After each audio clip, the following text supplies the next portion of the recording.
बिस्मिल्लाहिर्रहमानिर्रहीम। अस्सलाम वालेकुम नादरीन, आप यूट्यूब चैनल देख रहे हैं, मैं इमरान खान।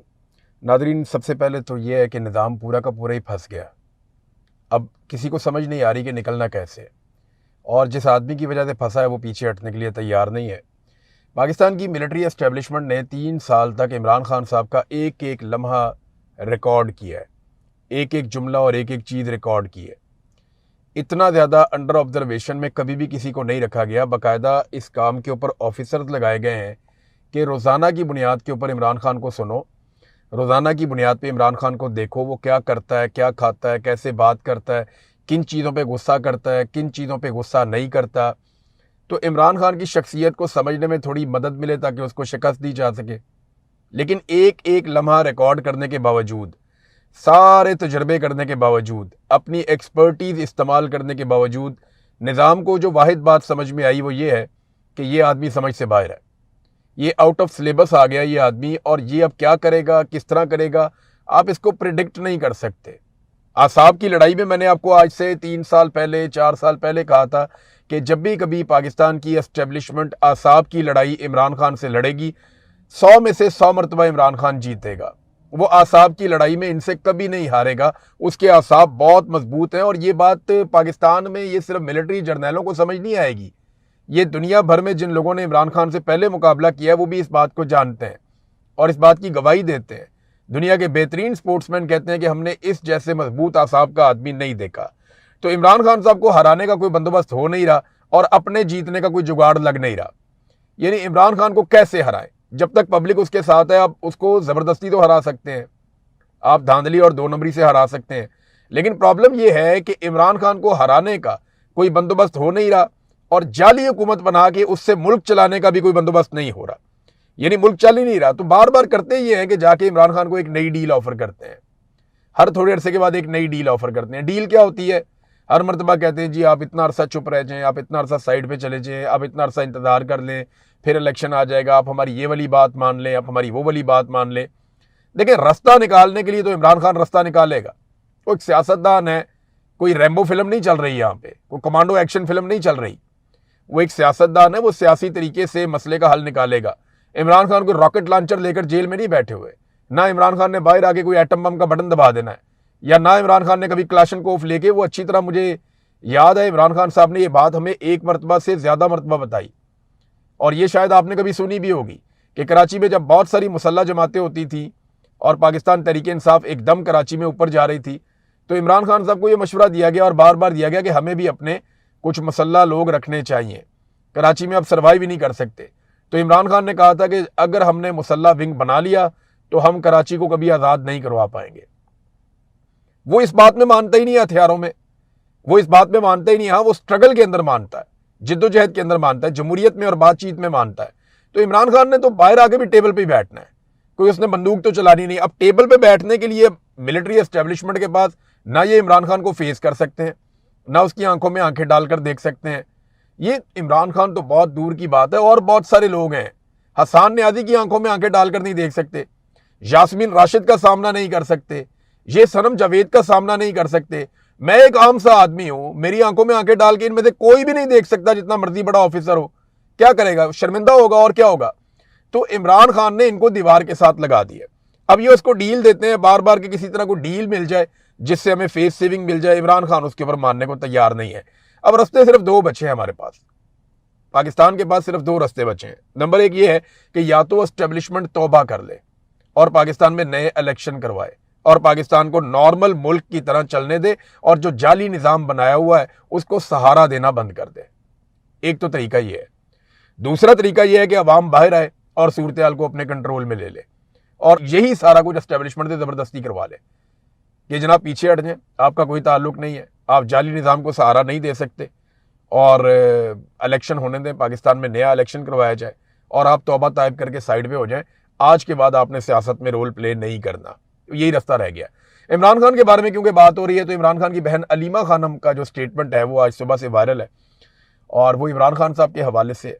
और इमरान खान ने जेल से पैगाम भेजा कि मेरी बहनों से कहो मेरे लिए आवाज़ उठाए, मुझे नज़र नहीं आ रहा। अब ये जो इमरान खान की एक आंख का इशू है, ये बहुत बढ़ता जा रहा है। मैं देखें, ना आप जानते हैं, ना मैं जानता हूं, ना इमरान खान की बहनें जानती हैं। ये सिर्फ सरकार जानती है कि उन्होंने इमरान खान के साथ किया क्या है। इमरान खान की आंख कितना काम कर रही है, इसके लिए सोर्सेज से आने वाली खबर हमें बताती है। हुकूमत खुद कह चुकी है कि उनकी 85% आई साइट खत्म हो चुकी है। ये हुकूमत का अपना दावा है। अब इससे ज्यादा अगर और खत्म हो गई है तो फिर तो वो देखना 85-15% होता क्या है, कुछ भी नहीं। आप 15% देखने की कोशिश करें, 15% का विजन कुछ भी नहीं होता। आप सामने खड़े हुए आदमी को पहचान नहीं सकते। तो इमरान खान साहब कह रहे हैं कि मुझे नजर नहीं आ रहा, मेरी बहनों से कहो मेरे लिए आवाज उठाएं। जो डॉक्टर्स आए हैं मैं उनसे मुतमईन नहीं हूं, जो चेक करने के लिए आते हैं इमरान खान साहब को, उन्होंने कहा मैं उनसे मुतमईन नहीं हूं। डॉक्टर आसिम यूसुफ और डॉक्टर फैसल सुल्तान, इनसे कहा जाए कि मेरी ब्लड टेस्ट रिपोर्ट्स चेक करें। ये अलीमा खानम ने ट्वीट करके इमरान खान साहब के हवाले से बताया। नाज़रीन, एक बड़ी पॉजिटिव चीज़ हुई है। देखें, जब नेगेटिव थी तो मैंने उसको नेगेटिव बताया था, जब पॉजिटिव है तो फिर मेरा काम है कि मैं ये भी बताऊं कि अब वो चीज़ ठीक हुई है। शफीउल्लाह जान ने एक स्टेटमेंट दिया। उन्होंने कहा कि हम नून लीग से डबल जुल्म करेंगे, हम इनसे इंतकाम लेंगे। मैंने उस स्टेटमेंट के ऊपर वीलॉग किया और मैंने उसकी मजम्मत की कि अगर आपने भी आकर बदला लेना है और इंतकामी सियासत करनी है तो फिर तो ये सारा कुछ करने का फ़ायदा ही कोई नहीं है। पाकिस्तान में किसी को किसी से इंतकाम नहीं लेना चाहिए, रूल ऑफ लॉ होना चाहिए। जमहूरियत बेहतरीन इंतकाम है, बेनज़ीर भुट्टो ने बात ठीक कही थी। जो असल में बात है वो तो पीपल्स पार्टी ने तो जमहूरियत कभी देखी ही नहीं। बेनज़ीर भुट्टो के बाद इनको तो पता ही नहीं है, सरदारियों का कब्जा हो गया पार्टी के ऊपर। इन्होंने बेनज़ीर का स्टेटमेंट लेके तो गेम उठा दी। बेनज़ीर ने कहा था कि जमहूरियत जो है वो बेहतरीन इंतकाम है, और अगर आप रूल ऑफ लॉ लेकर आए पाकिस्तान में तो हर जालिम से इंसाफ हो जाएगा। रूल ऑफ लॉ लाने की बात करनी चाहिए, इंसाफ की बात करनी चाहिए, एहतसाब की बात करनी चाहिए, गलत को गलत कहना चाहिए। जब आप इन चीज़ों की बात करेंगे ना तो ऑटोमेटिकली इन सारों का एहतसाब हो जाएगा, बजाय इसके कि आप कहेंगे हम बदला लेंगे। तो अच्छी बात यह है कि शफीउल्लाह जान ने इंतकामी कार्रवाइयों के अपने बयान की तरदीद कर दी है, और वो बयान उनका एक रद्द अमल के तौर पे था। उनका ये कहना है कि जैसे हमारे ऊपर जुल्म हो रहा है तो कभी कभी इस तरह का बयान हम रद्द अमल के तौर पे देते हैं। तो ये बड़ी अच्छी बात है कि फौरी तौर पे ना सिर्फ उन्होंने इस बात का इदराक किया कि जो स्टेटमेंट मैंने दिया वो स्टेटमेंट गलत है, और ये उसूल भी गलत है। अगर आज एक बदला ले रहा है, कल दूसरा लेगा, परसों तीसरा लेगा, तो मिलिट्री एस्टेब्लिशमेंट के लिए तो बड़ा आसान रहेगा। ये जर्नैल आपके सरों के ऊपर हमेशा अपने जूते रख के मुसल्लत रहेंगे। कभी एक सियासतदान दूसरे को मारेगा, दूसरा सियासतदान तीसरे को मारेगा, तीसरा फिर पहले को मारेगा, पहला फिर दूसरे को मारेगा, दूसरा फिर तीसरे को मारेगा, और ये इस तरह चलता रहेगा। और जर्नैल अपने जूते लेकर इनके सर के ऊपर सवार रहेंगे कि ये आपस में लड़ते रहे हमेशा और हमारा भला होता रहे, पाकिस्तान पे कंट्रोल हमारा रहे, इनको लड़ने के लिए इस्तेमाल करते हैं।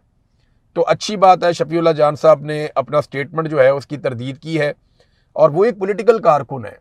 अभी उनका नया करियर है, सुहेल अफरीदी का भी नया करियर है। उनको ये सीखना पड़ेगा कि अगर पाकिस्तान में हकीकी जमहूरियत और हकीकी आज़ादी आ जाती है तो उसका मतलब है कि हर जालिम खुद ही अपने अंजाम को पहुंच जाएगा। हाँ, अगर कभी धमकी लगाने को बहुत ही ज्यादा दिल करे तो पाकिस्तान की मिलिट्री एस्टेब्लिशमेंट को और डिक्टेटर्स को और उनके तर्ज अमल को धमकी लगाएं। आप कहें कि ये लोग फ्रॉड हैं, आप कहें कि इन्होंने मुल्क पे कब्जा किया हुआ, आप कहें कि हम इनसे कब्जा छुड़ाएंगे और इनको कटहरे में लाकर खड़ा करेंगे, हर डिक्टेटर की कब्र का ट्रायल हम करेंगे, ये आप कहें, सुनने में भी बहुत अच्छा लगता है। और अगर कभी ये आप कर पाए तो ये तो बहुत ही अच्छी बात है। नाज़रीन, हफीजुल्लाह न्याज़ी साहब का भी प्रॉब्लम मिलता जुलता ही है। एक बड़े अच्छे लिखारी है, एक बड़े अच्छे वालिद भी हैं। वो हसान न्याज़ी से मेरी अक्सर बात होती थी तो वो अपने वालिद को बहुत ऊंची जगह पे हमेशा रेट करता है। मुझे याद है आज भी मालम जब्बा में मैं एक दिन गया फैमिली के साथ, तो वहाँ पे हसान न्याज़ी, वो बहुत जुनूनी नौजवान है, तो इसके हाथ लग गई वो स्कीइंग करने वाला वो सिस्टम होता है, वो जूते शूते होते हैं उनके नीचे, वो प्लेट्स होती हैं, उनके साथ ये स्कीइंग कर रहे होते हैं, वो सारा इक्विपमेंट इसके पास था। तो मैं देख रहा था कि ये कोई 15वीं 16वीं दफ़ा ऊपर से नीचे आ रहा था, बेचारा पैदल चल के ऊपर जाता था, वो इतनी ऊपर, वहाँ से फिर स्कीइंग करता हुआ नीचे आता था। तो मेरे पास, अच्छा, एक दो दफ़ा ये गिरा भी बहुत बुरी तरह, तो मैंने इसको जाके पकड़ा, इससे मेरी बातचीत हुई, तो कहता है मेरा तो ख्वाहिश है कि मैं अब्बा को यहाँ पे लेकर आऊँ। तो ये अपने वालिद से बहुत प्यार करता है और बड़ी अच्छी जगह पे रेट करता है कि वालिद ने बड़ी अच्छी तरबियत भी की है। बड़े अच्छे लिखारी भी हैं हफीजुल्लाह न्याज़ी साहब, बड़े अच्छे इंसान भी हैं, बड़े मिलनसार भी हैं। लेकिन एक उनका अजीबो गरीब ही तर्ज अमल है जो मैं हैरान होता हूँ कि एक तरफ वो कहते हैं कि एस्टेब्लिशमेंट ने उन पर बहुत जुल्म किया, वो ये बताते हैं बड़े बारोब अंदाज में, एक सरकारी ऑफिसर ने जो मुलाजिम है उसने इन्हें कहा कि जाओ, जहाँ तक भागना भागो, ना कोई अदालत तुम्हारे बेटे का केस सुनेगी, और अगर कोई जज सुनेगा तो वो उसको लटकाएगा, तुम्हें इंसाफ नहीं मिलेगा, दौड़ लो जहाँ तक दौड़ना है। तो हफीजुल्लाह न्याज़ी साहब कहते हैं जी मुझे बड़ी तकलीफ हुई, इन्ना लिल्लाहि व इन्ना इलैहि राजिऊन भी उन्होंने लिखा। एक बाप को वाकई तकलीफ होती है जब उसको ये कह दिया जाए अपने बेटे को, चाहे वो बेगुनाह है, बचाने के लिए तुमने जितना भागना है भाग लो, कोई अदालत तुम्हें इंसाफ नहीं देगी, और फिर वैसा ही हो, कई महीने गुजर जाएं, साल गुजर जाएं, वैसा ही हो, तो तकलीफ तो होती है। लेकिन मुझे समझ नहीं आती कि इस निज़ाम से हफीजुल्लाह नियाज़ी साहब शिकवा करते हैं, इसी निज़ाम के बारे में हफीजुल्लाह नियाज़ी साहब कहते हैं कि ये जुल्म कर रहा है, जालिमाना निज़ाम है, और इस निज़ाम को जो शख्स कंट्रोल कर रहा है उसकी तारीफ़ें करते हैं। फील्ड मार्शल आसिम मुनीर की हफीजुल्लाह नियाज़ी साहब ने कई मरतबा तारीफ़ें कर दी, हालांकि वो इस पूरे निज़ाम को कंट्रोल कर रहे हैं। तो जो निज़ाम को कंट्रोल कर रहा है, जो जुल्म को हैंडल कर रहा है, जहां से जुल्म का चश्मा फूटता है, वहां पे आप तारीफ़ें कर रहे हैं, और जो छोटे मोटे मोहरे हैं उनके बारे में आप नाम लिए बगैर ये कह देते हैं। देखिए, मैं एक बाप की मजबूरी भी समझता हूं। मेरी फैमिली इन हालात से गुजरी है, मेरी फैमिली इन हालात से गुजरी है। ये बहुत मुश्किल, बड़े कठिन हालात होते हैं, और बड़ा सब्र चाहिए होता है, बड़ा हौसला चाहिए होता है। अब मैं तो जबरी तौर पे लापता था, मेरा तो पता ही नहीं था कि आना या नहीं आना इसने। मेरे बारे में तो खबरें भी चला दी, यहाँ पे बहुत बड़े बड़े सहाफ़ी बैठे हुए हैं नामवर, जिन्होंने कह दिया जी कि इमरान रियाज जो है वो दुनिया में नहीं रहा, मर गया। तो ऐसी ऐसी खबरें भी चला दी गई। तो बड़ी तकलीफ होती है फैमिली को। इनको तो चले पता है कि इनका बेटा कहाँ पे है, जेल में बंद है, किन हालात में है, पहले फौज ने रखा हुआ था, मिलिट्री कोर्ट ने उसको सजा दी है। लेकिन मैं ये समझता हूँ कि ये कितनी बड़ी तकलीफ होती है एक बाप के लिए। अल्लाह ताला आसानियाँ पैदा करे। लेकिन एक मेरी गुजारिश है कि जो लोग इस वक्त मिलिट्री एस्टेब्लिशमेंट में तनकीद कर रहे हैं, उनसे लड़ना मुनासिब नहीं है। जो आप नहीं कह पा रहे ना, जो आपके दिल के अंदर है, जो तकलीफ है आपके दिल के अंदर, वो ये लोग कह पा रहे हैं। तो जो कह पा रहे हैं, चाहे वो पाकिस्तान में या पाकिस्तान के बाहर है, उनको ताने देने से बेहतर है कि उन्हें उनका काम करने दें। मैं जानता हूं आप भी वही सारा कुछ कहना चाहते हैं, लेकिन पाकिस्तान में रह के, खास तौर पे जब आपका बेटा अपना जेल के अंदर, और जवान बेटा है जिसके ऊपर आपने सारी जिंदगी इन्वेस्टमेंट की है, बड़ी कोशिश की है, और ऐसा लाइक बेटा आपका, तो कोई बाप जो है, वो कोई बाप भी होगा, वो इसी सूरत में पहुंच जाएगा। लेकिन कम से कम जो लोग बोल रहे हैं उनको बोलने दिया जाए। अब नाजरीन, हमारी जो गवर्नेंस के पोल है ना पाकिस्तान के, वो हर दूसरे दिन खुल जाते हैं। गवर्नेंस के मजीद पोल भी खुले हैं। मैं आपको एक चीज़ बताता हूँ, ये 5 दिन हो गए हैं।